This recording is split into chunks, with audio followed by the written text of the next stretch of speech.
feel a song coming on. Clap, snap, the black crack. All right. Welcome back to Down to Podcast Town. Hello. Episode 7? Yeah. I always lose track. We've only done 7. Yeah. So here we go. So today we are going over the Gandalf the White profile. Yep. Another one of the battle hosts you can pick up. He's a really strong hero in several really popular lists, and so we're just going to go over his profile, kind of what's good about him, and essentially just go over each list that he's in and kind of talk about why we would bring him, how we would use him in that list, and yeah, that's pretty much what we're going to do. Yeah, pretty excited about this one myself because one of the most popular characters in the movies. Yes. In the books, and then just the way he was built last edition made him pretty tough to bring. Underwhelming. Yeah, and kind of like we talked about with Eomer, some of the adjustments made now, and maybe some of the lists and how he's buffed. Yeah. Make him a lot more enticing. Yeah. And worth the points. Mm-hmm. Yeah. He's definitely worth the points now. I mean, he's expensive, but he's at least worth the points. Yeah. So let's find out why here. Yeah. So I'm gonna go over the player. We're gonna go over the profile first, just so that we can get an understanding of what we're working with, and then we're gonna go into the lists. So Gandalf the White, he is a base of 200 points. He is a chunky boy. He's got a lot of points. He's regular man, moving 6 inches. Fight value 6, which is up from 5 last edition. And everything else here pretty much stays the same with shoot value 4, strength 4, defense 6, 3 attacks. That's up, right, as well. And then 3 wounds, plus 3 courage, which I believe that was where it was at last. That's the last. And then he's also super intelligent at plus 3 as well. Yep. He still has his 3 might, 6 will, and 3 fate. Something to note here is that he is a race, is not a man, he's a wizard. His faction is fellowship, and then we're going to get into his war gear. Why is it important that he's not a man? Hatred man is floating around quite a bit. It's really crowded. Yeah, a lot of the Mordor boys have that, and I'm sure some other models down the road here we're gonna see it too. So just he's mixed in with the men, but don't get that mistaken. Make sure you have that designated, and your opponent's not rolling plus 4s on you there. Yeah, no, they should not be doing that. So then war gear is going to be Glamdring, his sword, Narya, his ring, and then he also has a staff of power. So Glamdring is still pretty much the same, but I would say it's buffed this edition because of the 2-handing rule. Yeah. So Glamdring is a unique Elven Maid, so we got Elven Maid in here, which is making Gandalf at fight 6. He's got a little bit of an edge over some other fight 6 things. Don't have the Elven Blade. Hand and a half, so with 3 attacks, 4 on the charge. If he's on Shadowfax. You just consider 2-handing, I think. Yeah. Depending on the defense of who you're going against. Yeah. Strength 5 too.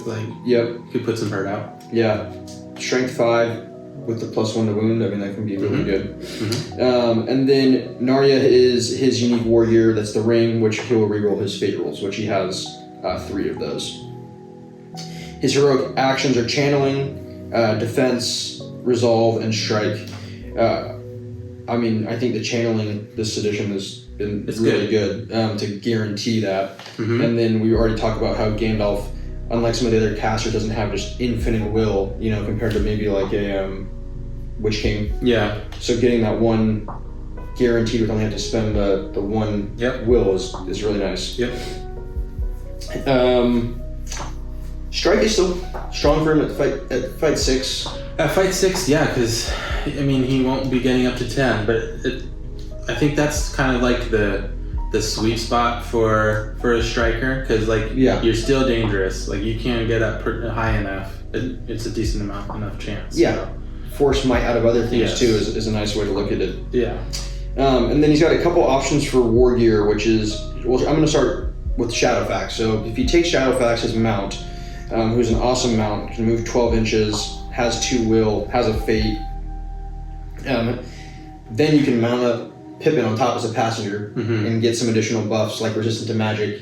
He can reroll 1s with his strikes, and then also he gains the ability to use Pippin's might, will, and fate. Yep.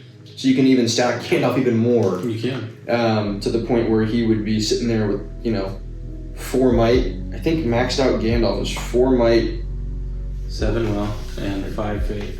Well, and then you have the 2 from Shadowfax if you're looking at from that. So 7 like 9. And then you got additional fate. I mean, it gets really buffed up there.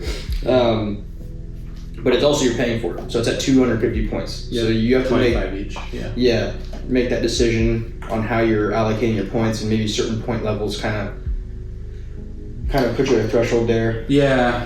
I'm one who won't always take Pippin. I know some people really always take him. I'm not convinced, but he's still good. Like, not in the same way where, for example, Mary would be an auto take to do Durnhelm. Mm-hmm. Yeah, like Mary for sure is, but Pippin, I think you go back and forth depending on your list, your points level. Yeah, yeah, because I think Durnhelm with Mary still isn't over 150.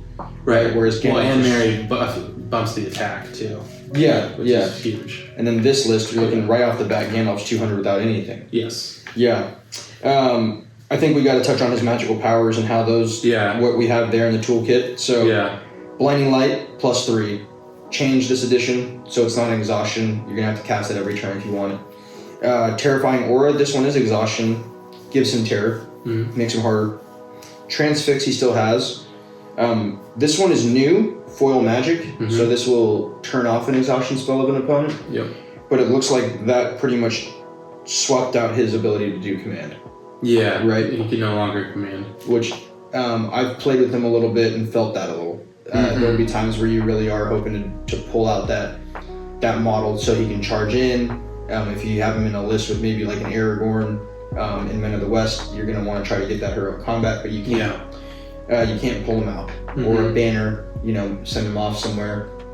Yeah, I'd say that's probably the one area where he decreased in potency from the last edition, because you do lose some of that tactical play like you were talking about. Yeah. Anytime you can control your opponent's models, it's huge, and for him to not to be able to do that anymore, I mean, he got so much better in so many other ways. But this just from a strategic and model moving aspect, that's kind of a bummer. But kind of shows you how strong Compel was last edition. Command, because you were not only getting the transfix but also the movement. Yes. And now you're still playing this game going, man, I wish I could just move a guy. Yeah. Fortify Spirit got an adjustment because you now don't get 2 dice, you only get 1. But you can still use Fortify Spirit on a model that has resistance to magic. Yes. So he can do it on himself. Even with Pippin, and he gets the 2 dice. You can do it on another friendly model like Faramir. Yep. Where I'm not sure if there are any lists together, but if you can, a model that has resistance like Aragorn, now it has the 2 dice. Yeah, and that is actually a pretty rare spell. Not many people have that one, and it's particularly good against other casters. So I think that in itself and how rare it is really cool and definitely a bonus for him. Yep. I think that was a 4+ last edition, right? I think it was the same, Yeah, so that's good. And then we have Strength and Will, which he can help buff his own guys' will back or himself. And then Banishment, kill or take a wound off a spirit model. Sorcerer's Blast, Strength 5 hit, knock him prone.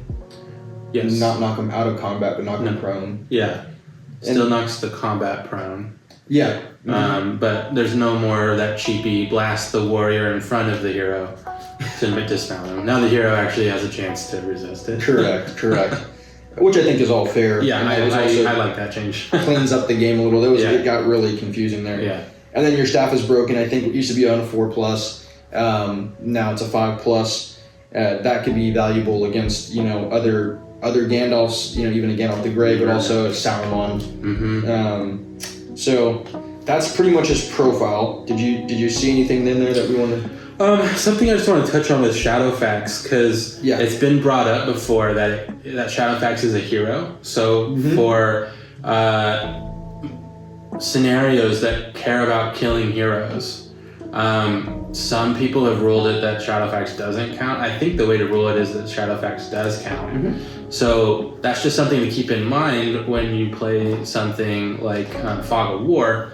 If someone chooses Shadowfax as their target, a simple hurl from a troll kills him, dismounts him. So dismounts Gandalf. So it's one of those things to consider, because all of a sudden that might be a catch-22 and you'd be like, oh crap, Shadowfax may actually... It's just something to take note of to protect him in those types of scenarios. So, and also you kind of hinder yourself. I mean, there's times where I've optionally dismounted a model to maybe get through a gap to get to a heroic combat, whatever it may be. But if that model is potentially eligible for your opponent to pick, be aware of it. Yeah, or even what's the one now where just killing more heroes you get points? I think it's to the death. It's to the death, right? Right. If you kill 3 or something. Yeah, so it's voluntarily dismounting off of Shadowfax puts your opponent on that as well. So, but Shadowfax is also pretty cool. Yeah, so you don't want to get rid of him all the time. He has some buffs as well, some bonuses where he can move half value instead of quarter through difficult terrain. I think that's really valuable. Moving a horse 2.5 inches is not far. Right. And then moving him half, which is 6, and that's going to get you pretty much through any woodland terrain on those boards, right? Yeah, because he has that 12-inch move, and then even just like rolling 2 dice on the jump, leap, or swim test, like that's pretty freaking awesome. Like you're never gonna roll a 1, and you just have double your chances to rolling 6 and just completely fly through. Ignoring it. Yeah. So through the I'm going to keep going. Yeah. So really cool. Yeah, I think overall though his profile is in a good spot now, where we've talked about this a little bit, right? If you were to take Gandalf the White's profile and took pretty much compared him to other ones, you can get a lot of value if you consider adding all the magic that he's so expensive, but he is so capable of doing so many different things that similar to kind of how we were talking about the Witch King. Like Witch King can kind of do whatever you need him to do. I feel like Gandalf can kind of do that now too, which is a cool dynamic of those two pairing off. I will also say this about Gandalf: if you're learning the game and you're practicing with Gandalf, there's also some context that you want. Every single game, he may not feel like you got his value out of him. But if you were playing a tournament and it's 5 games or 3 games or 6, there's going to be a lot of different scenarios that come up and a lot of different matchups where you're going to really feel that Gandalf was your MVP or such a hindrance to your opponent that he just had to change his whole battle plan. So try to keep that in mind, that just because you play 1 game or 2 games and it may not be the perfect matchup, that he's not a great fit. Think of it over a span of, give it a good sample size. Yeah, and I mean, similar with, I think this goes for most spellcasters that are expensive. Like, it's a high skill level to play him well, because a lot of their points are invested in magic, and understanding when to use it is really kind of the most important piece of making sure you get the value out of them. And casting the wrong spell, or only rolling 1 dice when maybe you should roll 2, like those types of things, like they're all tiny decisions that can really impact how effective he is. A lot of tools. Yeah, right? A lot of tools. So which one to grab out of that toolbox at the right time? It can be daunting. Yeah. All right, cool. Let's get into some lists. Yeah, let's do it. Yeah. You're going to start us off with the first one, right? I'm going to kick us off with Riders of Eomer. So we went over this with our Eomer video. So I'll just run through the list really quickly. We've got Eomer and Gandalf as your heroes. You have Captain of Rohan as your Fortitude hero, and then just Riders of Rohan. And this is meant to reenact the scene where they come from, to Helm's Deep. First light of the 5th day. At dawn, look to the east, right? So we've got a couple of cool special rules. Once per game at the start of any activation phase, Gandalf can use this rule so long as he's alive on the battlefield. This rule is called Look to the Sun. If he does, then until the end of the turn, enemy models engaged in combat with a friendly cavalry model that made a charge that turn, or supporting a combat against a friendly cavalry model that made a charge that turn, suffer a -1 penalty to their duel roll. So it's a once per game, very strong ability, especially in the context of this list, where you also have Eomer, who gets free heroic combats. The timing of this is one of those lists where if you time it right and your charge goes off well, it just completely can snowball from there. Mm-hmm. Yeah. Yeah, that's back to the tools. This I would almost consider like your sledgehammer, right? Yeah. If you don't pull this out at the right time and you swing and a miss, you're going to feel pretty outnumbered. The list just won't have enough numbers with these two big heroes. Mm-hmm. But if you can do it at the right time, yeah, it can really. It just makes you so much more dangerous because your opponent having a -1 to their duel, that essentially if to anything without any might, that essentially makes you fight value infinity, right? Yeah. You roll a 6, you win.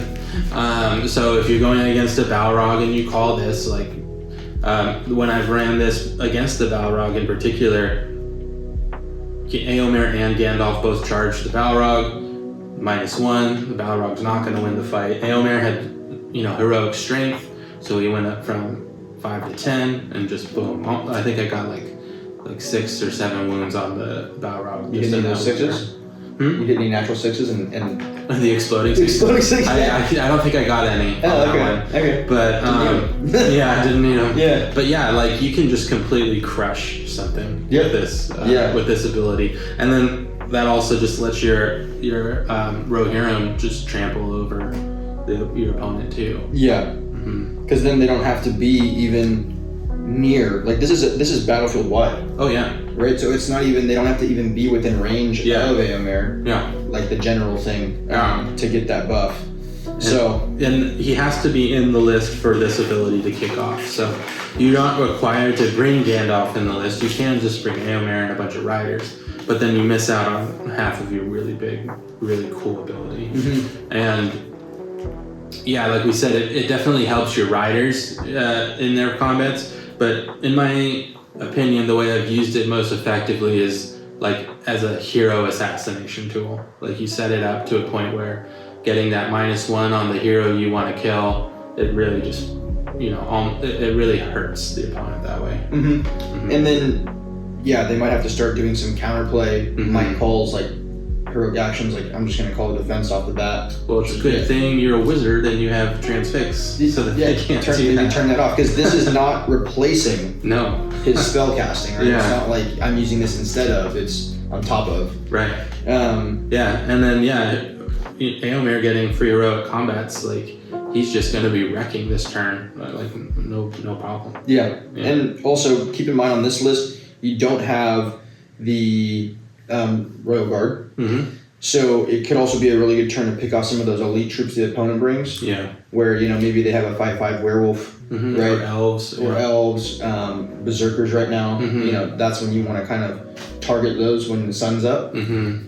Take them off the board, and then you're kind of maybe closely even fighting the rest of the game. Yeah. I mean, in this list in particular, Gandalf I think is perfect because all of your warriors have bows, right? Your riders are So you have your blinding light up, you shoot them to death, and then when you finally get in range to make a charge, you just eviscerate them. Saving up that big spell. All right. Yep. Riders of Eomer? Riders of Eomer. Yeah. One thing to note I want to say here is obviously thematically you cannot bring Pippin on this one. Right.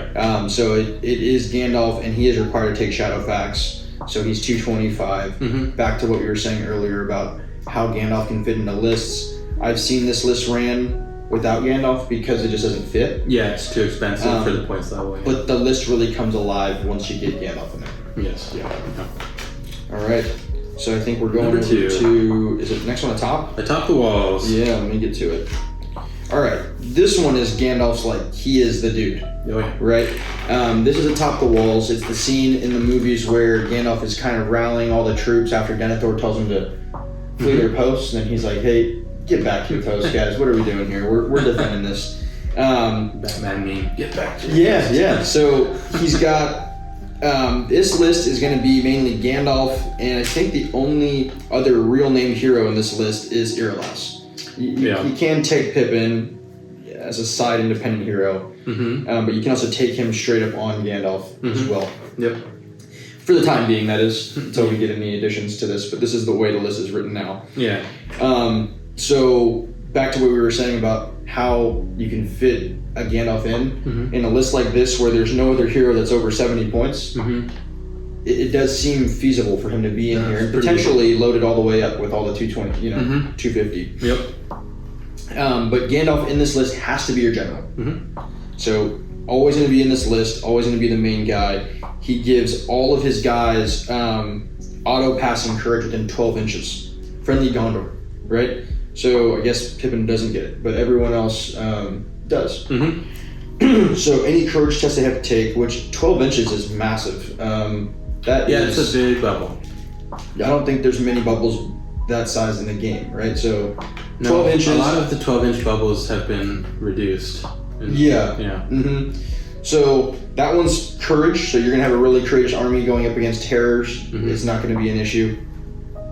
And then friendly Gondor models. This is the Return to the Post one that I mentioned a second ago. If they're in range of an objective marker, they may reroll reroll to wound rolls of a natural 1 for shooting and strikes. So thematically, you're thinking that they're defending Minas Tirith. Yep. So anytime that they're defending a position, a specific marker on the board, thinking domination, hold ground, even your destroy the supplies. Yeah. You put these guys there, re-rolling 1s to shoot, to wound, and then also re-rolling, the strikes too. Yeah. Importantly, this does not omit your trebuchet so if you're able to plop your trebuchet next to an objective marker, now that thing is even more deadly because most of the time it's wounding on 3s. Yep. So now you're re-rolling 1s. Those devilish 2s, right? Yeah. Yeah. You gotta avoid the 2s. Yeah. But then also even like your guys are all the only bows in this. Well, not the only, but you can always take the Citadel Guard with the longbows, which have strength 3. Yeah. So then even better on the re-roll on the 1s. We don't have all the scenarios yet. We're still waiting for the book to come out, so we might see even more scenarios that have objective marker play. I'm hoping to get Breakthrough back, so that's always a fun one. Yeah. But if you got guys camping on that back one, that can come into play. And then lastly, man, we were talking about this one earlier, right? The Hatred Mordor. And once again, this is going to buff all friendly Gondor models within 12 inches of Gandalf again. And something I'm noticing here is it's friendly Gondor models. It's not warriors. Nothing in this is warriors. So you're buffing the captains, you're buffing the Eorlas. It really is nice. But Hatred Mordor, man, we were talking about it. Yeah. Even right now, without all the profiles, Mordor's coming up a lot. Yeah, it is. There's just a lot of lists that are Mordor lists, basically. Got broken up into so many different ways. Some lists, like Besiegers of the Hornburg, they even have a couple of Mordor models in there. So like stuff that you wouldn't think this could apply to, but it can. It has a pretty wide range. And I was saying it's like kind of like the equivalent of Hatred Man right now, because Mordor seems to be all over the place. You're playing Host of the Witch King, Eomer, right? And I think the Witch King's gonna have Mordor. I think the Spectres will still retain the Mordor keyword. So there's ways they can come up in a lot of ways. And one thing I like about this the most, I played Minas Tirith quite a bit last edition. There were times where it felt really grindy, was just you're capped out at strength 3. Your special strikes weren't adding any strength. And so now when you're seeing some things like Hatred Mordor or re-rolling the 1s on the wound, you're kind of getting through some models. And that feels good when you're playing a game that you look across and 3 models are dead. Yeah, it is pretty nice. So, all right, let's go to the next one. Yeah, let's do it. We have got Defenders of the Pelennor.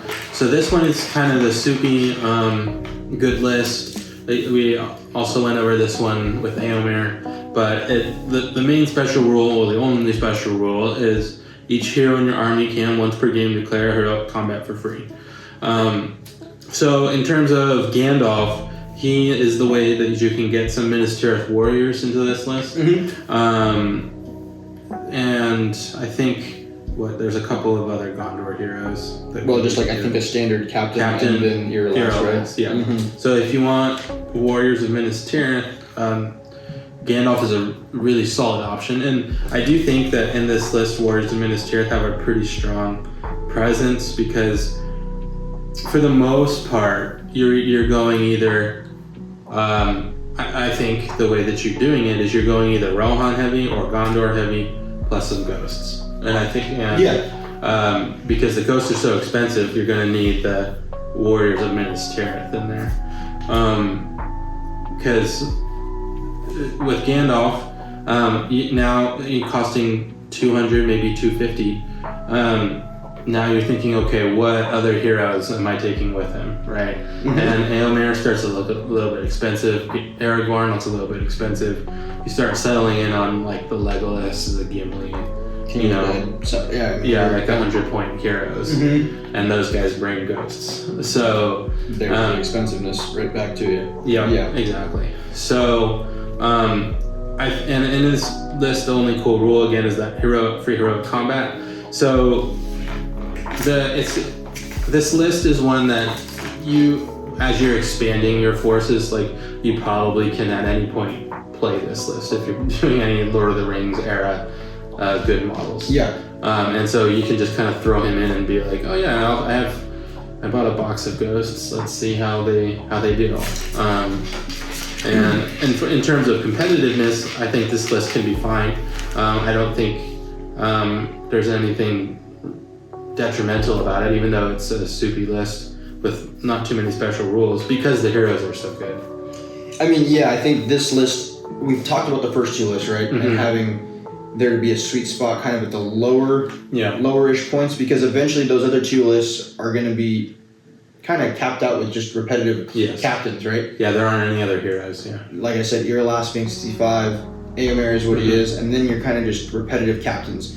This list, as you get to higher points, you can start really bringing some flavor and variety, customizing how you want, but then you are hindered on the amount of special rules.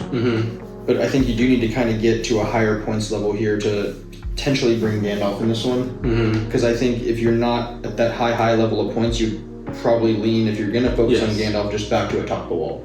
Yeah. The only time I've run this was at 800 points, and I wouldn't bring him at a lower points level, because I think the previous two lists we talk about at a lower points level is just better for him. Specifically. But once you start getting up in points, I think this list is great for him, because you can pair him with other really strong heroes, multiple strong heroes. Yeah. Ones that you may not always get to pair him with, another list too. So it's kind of fun. Yeah. All right. Let's move on. Yeah. To one final list. This is Men of the West, and really cool list. This is going to be where the final stand is there, where it's the for Frodo line. They're at the Black Gate. Aragorn kind of gives that speech, and Gandalf's here with no staff of power. No staff, but he still can take Shadowfax in a way. There's a caveat. If you don't bring any eagles, you can bring your regular mounts. This list kind of makes you pick one way, left or right. So if you're going to go with Cav, no eagles. If you're going to go with eagles, no Cav. So Gwaihir is very strong in this edition, and a lot of times you're seeing people take Men of the West to bring Gwaihir. And because of that, we're not seeing Gandalf the White too much in this one. Because you also have to have Aragorn, who's 225 or 250. And then, I mean, it's not that there is a special rule for Gandalf in this one, where he does get to re-roll, which is super rare in this edition. Re-rolling the casting is I think that's the only time, I think. In the whole edition, right? So far. But with no staff of power, he is still set at 6. Right? And if you're playing at a high points level, only 6 potential spells isn't going to get you too far. There's going to be a lot of big threats for the enemy. And God forbid there's another opposing caster who you're going to have to resist their spells from. Which you assume there would be at the higher points, right? Because now his will is really, really strapped. I think it's tough to justify him in this particular list. But let's get into why you might anyways, right? Sure. Yeah, so we got, for Frodo is one of the special rules in this list.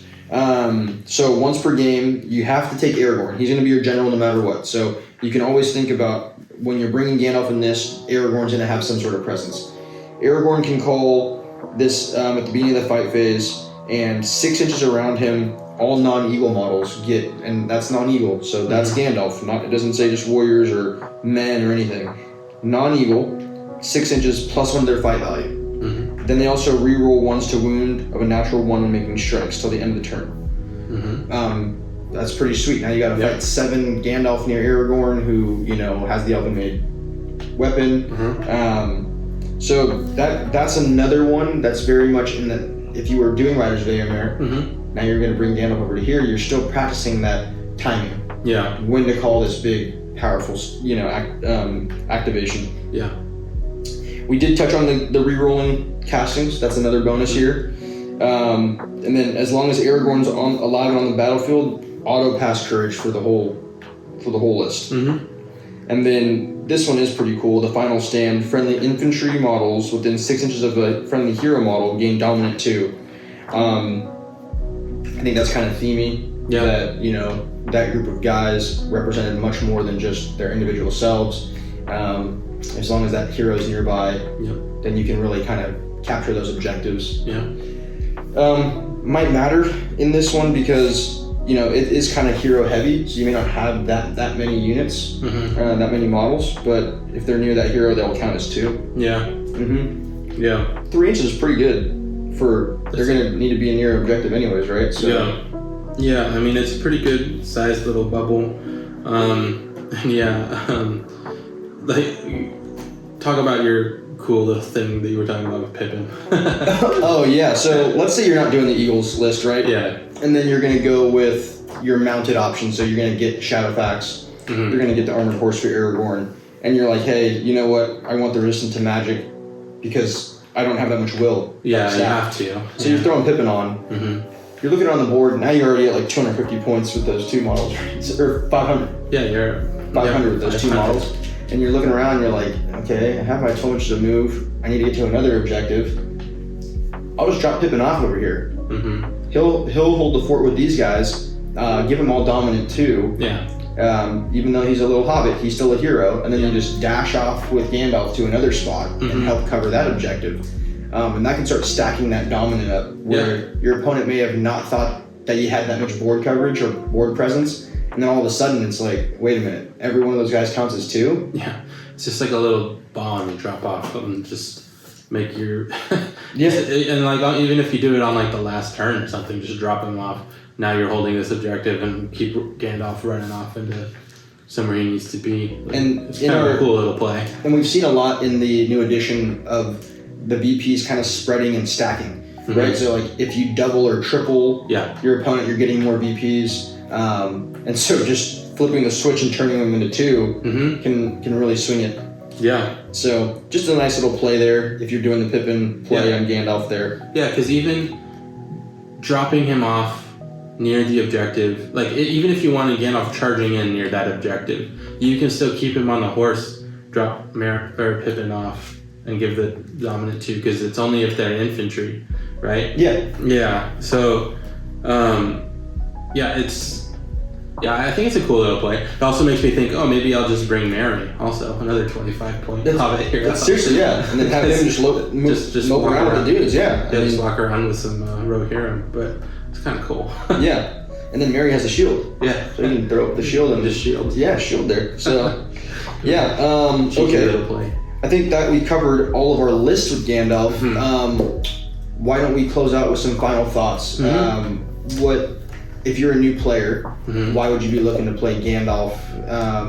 What would draw you to him? I mean, he's so iconic in the books and in the movies. He's involved in so many important parts. Yeah. Like, that are easy to reenact in this game. And he can be used in different lists very effectively. In my opinion, the 2 most fun ones are Atop the Walls and Riders of Eomer. Yeah. I think those are the ones that he's heavily featured in and super fun. And Atop the Walls is also one of those who can play out of the box with Battle Host, right? Really, yeah. Accessibility for that one, right? Every single model in that Battle Host can be used. And I think it comes out perfectly. Yeah. Right? You get 6 knights and then you get 24 warriors, I think. So then that would be 6 dismounts and 18. I mean, it's right there. Yep. Yeah, it's a really good starter army for sure. And that's like, I think like $92 and you're playing. By the way, that starter box, I think gets you Pippin with it. Shadowfax, Pippin, and Gandalf, right? The plastic kit. So yeah. That's also, we've talked about Pippin a lot, if you want to use him, if you don't, but that's there and available in that starter. Yeah, I think for me, he's one of the rare casters on the good side. Right? So a lot of the times you'll see enemies on the evil side have quite a few random different casters. Just a random Ring Wraith, a Mouth of Sauron here and there. And then obviously the Witch King is very strong, Sauron. But on the good side, you're not seeing it as often. And Gandalf is one of the cool ones where each game you can pull up and go, okay, cool, I have these magic tools, but also he can hit like a, Yeah, because there are going to be games where you pull up and your opponent is a horde army or something, and like his magic won't be as particularly useful, and that can kind of shaft you if you're playing something like Saruman or Galadriel, where they're like, that's like why they're there, is to shut down opposing heroes. So he just has a ton of uses. Yep. And then like we said, just be weary of the idea of the learning curve. There's a lot of tools, and that not everyone you're going to use every game, and then some games you're just going to maybe use the wrong one, and you'll learn from it. But as you keep going and getting more games in, you'll see kind of his value and his versatility, and that most games, I think if you have Gandalf the White, you have a chance to win it. Oh yeah. He has a lot of the answers. He is himself a huge threat, so your opponent kind of has to play with him in mind. He's not. You cannot ignore him. No. Yeah. So I think that'll wrap it up. Yeah. Thank you guys for coming in here and listening. And we look forward to seeing you on the next episode of Down to Podcast Time. Yep. See you next time. Down in Goblin.